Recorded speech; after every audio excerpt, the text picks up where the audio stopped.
Hi there, welcome back to Creatively Crafted Life. My name is Melanie and this is another Smash Our Stash 2024.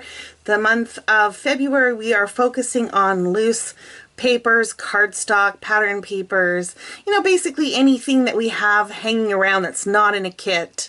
We all have it, right?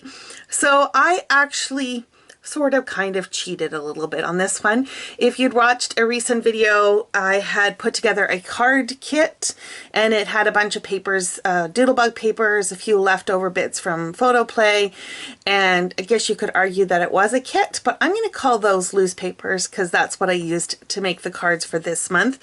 I think I figured out I probably used about 3 or 4 12 by 12 sheets, which doesn't sound like a lot. It's not terribly impressive, but I did make 17 cards, so I'm gonna still consider it a win, and I needed these cards for Valentine's Day anyways, so win-win on all counts. So let me show you the cards that I made, featuring mostly doodlebug paper, some stickers I bought at Hobby Lobby. I went through I think a couple packs, and what else? And I pulled out a really old stamp from Stampin' Up. This was, I think, Holidays and Wishes. It used to be a wood-mounted stamp that I converted into clinging. So, yeah, win-win on all accounts. So when I do mass kind of production like this, you'll see that I will often use the same design over and over again. So let me break those down into the different designs and we'll focus on what I made. So I had some cut apart cards left over from a photo play scrapbooking collection that I thought worked very well as a sentiment, and I basically just layered that with some scraps left over from that same collection and added these foam heart stickers. So pretty much the same for the most part, just different bits and pieces of paper.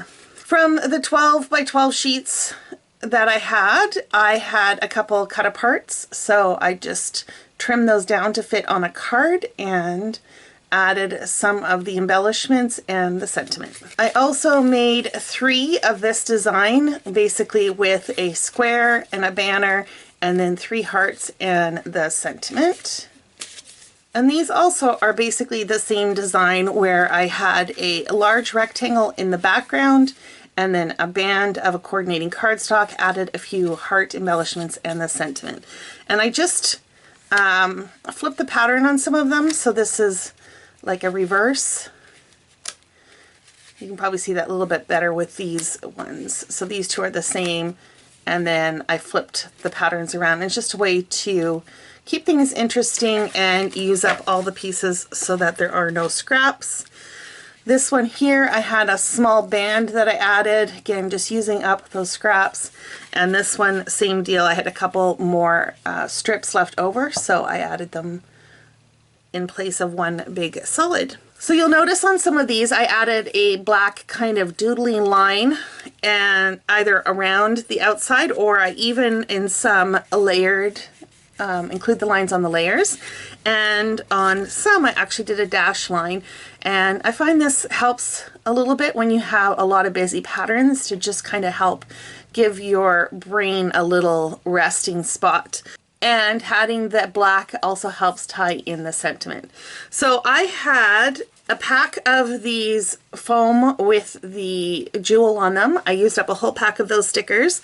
I had a package of these felt hearts, which I've used all up as well. And then I had these kind of glittery, they're very soft hearts, and I have not used all of those up. I still have a bunch. So I'm going to say this was kind of a multi-tiered smash, not just paper.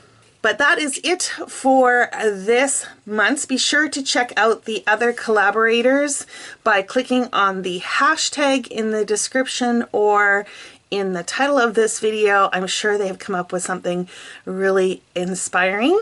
And until next time, happy crafting.